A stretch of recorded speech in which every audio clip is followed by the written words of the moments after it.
시청자 여러분 안녕하십니까? 오늘은 부흥하는 교회라는 주제를 가지고 함께 나누도록 하겠습니다. 하나님 말씀 사도행전 2장 42절로 47절 말씀 중에 46절 47절 말씀을 봉독해 드리겠습니다. 날마다 마음을 같이하여 성전에 모이기를 힘쓰고 집에서 떡을 떼며 기쁨과 순전한 마음으로 음식을 먹고 하나님을 찬미하며 또 온 백성에게 칭송을 받으니 주께서 구원받는 사람을 날마다 더하게 하시니라.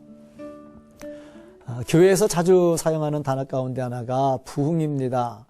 교회가 부흥한다는 말은 들을수록 기분이 좋습니다. 하지만 부흥이란 말의 의미를 정확하게 알고 사용해야 할 필요가 있습니다. 진정한 부흥이란 무엇을 의미하는가? 부흥의 목표는 무엇이며 왜 우리는 부흥해야 하는가 하는 문제들을 일일이 짚어보아야 합니다.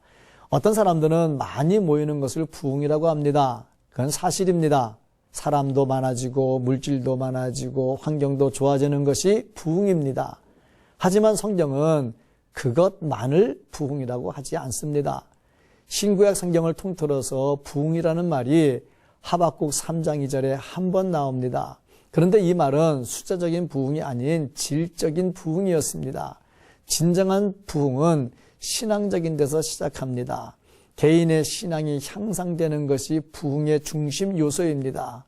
그래서 NEPMW는 부흥이란 신자들의 성결과 열심을 촉구하며 개인의 회개를 환기시키는 운동이다라고 했습니다.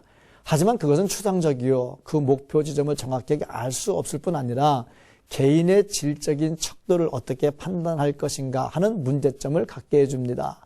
진정한 부흥이란 숫자적인 증가만으로 판단할 수 없고 내적인 성장만으로도 판단할 수 없습니다. 진정한 부흥은 내적으로 신앙이 성숙해짐과 동시에 적당한 분량으로 외적으로도 성장해 나가는 것이라고 할 수 있습니다. 내적인 성숙 없이 외적인 성장만 추구하는 것은 진정한 부흥의 의미를 상실하게 만듭니다. 그런 의미에서 예루살렘 교회의 부흥은 진정한 부흥의 표준이 됩니다.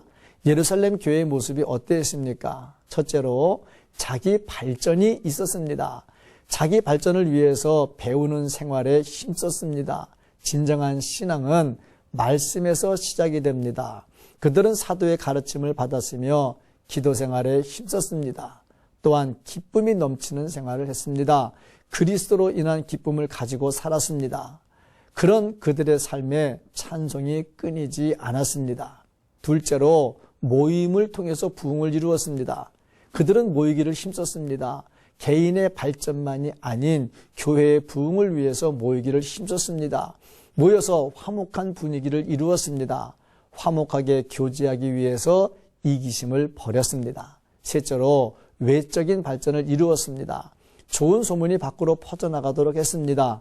주변의 사람들이 두려워하는 교회가 되도록 했습니다. 기사와 표적이 많이 일어나므로 사람들이 교회를 두려워했던 것입니다. 그로 인해서 숫자적으로 부흥이 되었습니다. 개인도 부흥해야 하고 교회도 부흥해야 합니다. 부흥하는 교회를 만드는 성도가 되기를 간절히 소망합니다.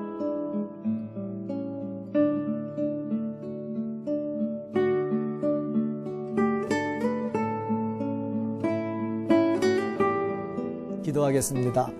사랑이 많으신 하나님 아버지 감사합니다. 우리가 교회를 부흥시키기 위해서 먼저 자신이 부흥하게 해주시고 교회 부흥되고 하나님의 나라가 확장되게 하옵소서. 예수님의 이름으로 기도하옵나이다. 아멘.